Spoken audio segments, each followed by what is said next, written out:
तो स्वागत है आप सभी लोगों का हमारे चैनल जीरो मांगा एक्सप्लेन 2.0 में। एपिसोड 16 की स्टार्टिंग होती है और दिखाया जा रहा होता है कि अजूबे ड्रैगन का सीन, जहां पर रॉयल फैमिली का हेड ग्वाग्जियाओ जो बात कर रहा होता है अजूबे ड्रैगन नेशन के नेशनल मास्टर ग्वाग गिरियांग से, और कह रहा होता है कि अच्छा, इसका मतलब हम फेल हो गए। तो नेशनल मास्टर बता रहा होता है कि जो सभी लोग बाढ़ के आ जाने से परेशान हुए थे वो सभी ग्यामसेंग चले गए, जिस वजह से और भी पड़ोसी लोगों का ध्यान उधर चला गया। और ये बिलीव करना मुश्किल है कि ग्यामसेंग ने उन्हीं लोगों की मदद से अपने आप को इतना अच्छा बना लिया। ये वही चीज़ है जो मैं खुद से देखना चाहता हूँ। तभी रॉयल फैमिली का हेड गुस्सा करते हुए बोल रहा होता है, तुम मूर्ख लोग, मैंने तुमसे खाली उनके ऊपर नज़र रखने के लिए कहा था, ना कि उनके ऊपर फोर्स यूज करने के लिए। तो नेशनल मास्टर कह रहा होता है ऐसा नहीं है, मगर वो दो व्यक्ति जो उस दिन आ गए थे वो ज़्यादा ही अच्छे थे जितना एक्सपेक्ट किया था। तो रॉयल फैमिली का हेड सोच रहा होता है एक ऐसी कंट्री जहाँ पर सभी लोग कोलैप्स हो गए, यहाँ पर दो ऐसे मास्टर आसानी से 10 लोगों को मार दिया, तो उनके पास कोई पर्पस होगा मुझे अप्रोच करने के लिए। और तो नेशनल मास्टर से पूछ रहा होता है क्या तुमने उनकी आइडेंटिटीज के बारे में पता चला। तो नेशनल मास्टर बताता है कि मैंने उनके बारे में पता लगाने की कोशिश की मगर कुछ नहीं पता चला, और ऐसा लगता है कि उन सभी लोगों के बॉडीज को दफना दिया गया है। तो इस बात को सुनकर रॉयल फैमिली हेड कह रहा होता है उनको हमारे इंटेंशन के बारे में कुछ नहीं पता है, इसलिए आराम से और अच्छे तरीके से काम करो, और जैसे ही काम पूरा हो जाए तो गेंजू और गेंजू सियोलवा को अलग कर देना, जिससे मैंग के बचे हुए फैमिली हेड उनको आसानी से अपने अंदर ले सकते हैं, और ये सब काम अच्छी तरीके से पूरा होना चाहिए। तो नेशनल मास्टर कहता है मैं आपकी बात को दिमाग में रखूंगा। और फिर नेशनल मास्टर वहां से जाते हुए सोच रहा होता है उन दोनों मास्टर का क्या, जो कि उस सिंगल कंट्री की मदद करने के लिए आ गए, और वैसे भी वो कंट्री भी कोलैप्स हो ही रही है। चलो ठीक है, फिर से मैं उन्हें एक और बार कंफर्ट करने वाला हूँ। और सीन कट के दिखाया जा रहा होता है हमारे मेन कैरेक्टर का, जो कि सोच रहा होता है इनको दोबारा देखकर अच्छा लग रहा है, जो कि बाढ़ के आ जाने से विंटर को फेस करने के लिए परेशान थे। अब इनको देखकर ऐसा लग रहा है कि ये सभी लोग अच्छी कंडीशन में हैं, और ऐसा लगता है कि यही इनके लिए सबसे अच्छा है।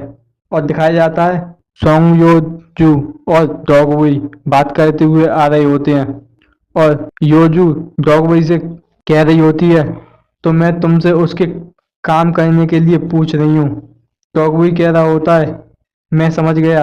और दिखाया जाता है नेशनल मास्टर जो कि उनके ऊपर नजर रखने के लिए वहां आ गया होता है, और मेन कैरेक्टर और डॉगवुई को देखकर सोच रहा होता है कि अच्छा, वो दोनों हैं जिसने मेरे 10 आदमियों को मार दिया है। इनको देखकर मेरे सीने में इनसे फाइट करने के लिए स्पिरिट बढ़ रही है। मैं इनको थोड़ी देर में चेक कर लूंगा। और जैसे ही नेशनल मास्टर उनकी साइड से होकर निकलता है तो मेन कैरेक्टर को उसके ऊपर थोड़ा सा शक होता है, और नेशनल मास्टर सोच रहा होता है मैं तुमको खुद से टेस्ट करूंगा कि तुम कितने अच्छे हो। और दिखाया जाता है जैसे ही तीनों एक सुनसान सी गली में आते हैं तो मेन कैरेक्टर उनको चुप रहने के लिए कहता है। तो डॉगवुई पूछता है क्या अचानक, तभी मेन कैरेक्टर उसको शांत रहने के लिए कहता है, और डॉगवुई को बताता है कि हमें कोई ट्रैक कर रहा है। तो डॉगवुई थोड़ा शॉक होता है और फिर पूछता है कि तुमने उसे कब नोटिस किया। तो मेन कैरेक्टर बता रहा होता है अगर मैं एक आदमी का चेहरा देख लूं तो मैं उसे नहीं भूलता हूँ, और मैंने इस आदमी को मैंसन में देखा था, और तुम प्रिंसेस के साथ रहना, मैं उसे अपनी तरफ भटकाऊंगा। और जैसे ही मेन कैरेक्टर वहां से जाने लगता है तो उसे देखकर योजू डॉगवुई से मेन कैरेक्टर के बारे में पूछ रही होती है कि यंग मास्टर यहाँ से जल्दी जल्दी क्यों चल रहे हैं। तो डॉगवुई हंसते हुए उसे कह रहा होता है पीछे मत देखना और मुझको फॉलो करो। और यंग लेडी सोच रही होती है क्या इसका कोई पीछा कर रहा है, और डॉगवुई योजू के कंधे पे हाथ रखकर कह रहा होता है इस तरफ चलिए योर हाइनेस। तो योजू डॉगवुई का हाथ कंधे से हटाते हुए देखती है, और डॉगवुई मेन कैरेक्टर से पूछ रहा होता है क्या तुम उसको अकेले संभाल लोगे, तुम्हारे पास एक स्वॉर्ड भी नहीं है। तो मेन कैरेक्टर कहता है कि मैं बहुत ज़्यादा क्यूरियस हूँ अपने स्किल को टेस्ट करने के लिए, और वो सच में मेरे पीछे आएगा जब मैं अकेला होऊंगा और मुझे भी उसके बारे में कुछ जानना है तो ये ज़्यादा अच्छा रहेगा। और मुझे पता है कि मैं तुम्हारे ऑर्डर नहीं मानूंगा तो मुझे तुमसे डांट पड़ेगी। तो डॉगवुई कहता है, ये बच्चा जो कि मुझसे 5 या 6 साल छोटा होगा और हर एक शब्द में ऑर्डर देता है। चलो ठीक है यंग हाइनेस, हमें चलना चाहिए।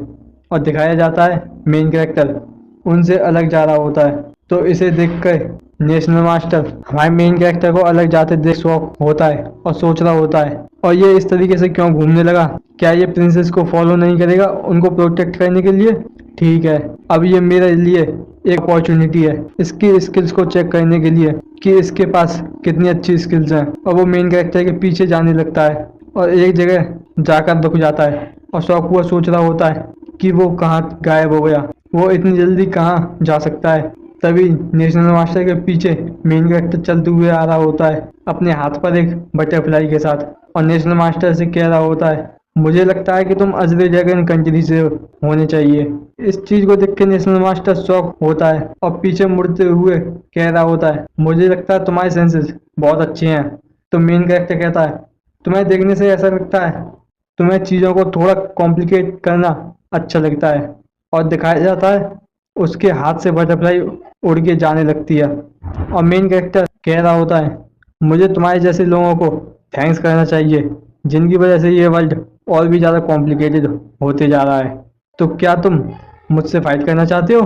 और मेन कैरेक्टर फाइटिंग पोजीशन में आते हुए कह रहा होता है, मैं तुम्हारे लिए इसे करूँगा और तुम एक नोबल स्टेटस वाले बंदे हो तो इस भिखारी के भेष में अच्छे नहीं लग रहे।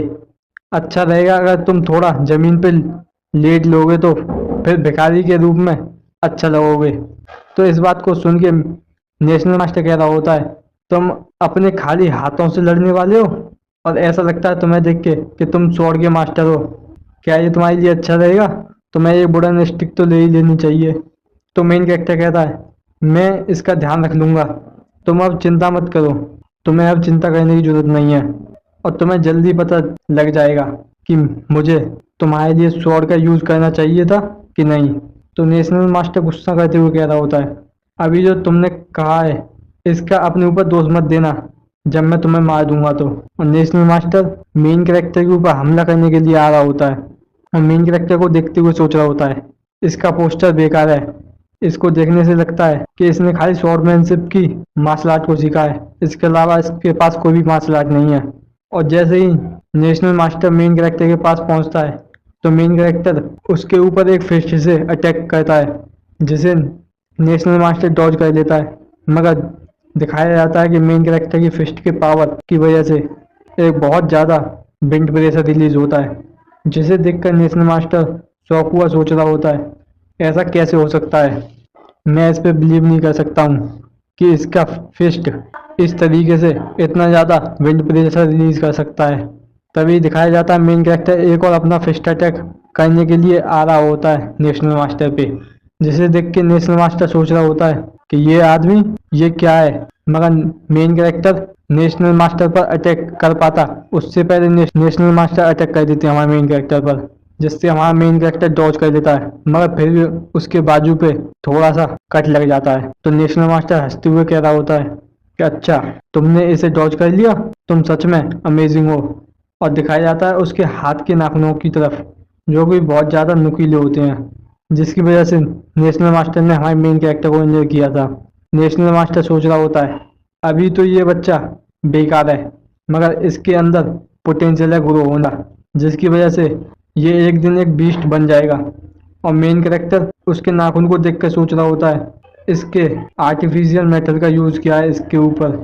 और नेशनल मास्टर सोच रहा होता है, इसको जल्दी ख़त्म करना होगा और ये 8 लेवल तक कल्टीवेट कर चुका है, तो मुझे तुम्हें डील करने के लिए घोस्ट टेक्निक से फाइट करनी होगी। और दिखाया जाता है दोनों ही एक दूसरे के ऊपर अटैक करने के लिए आ जाते हैं और यहीं पे हमारा एपिसोड 16 ख़त्म हो जाता है।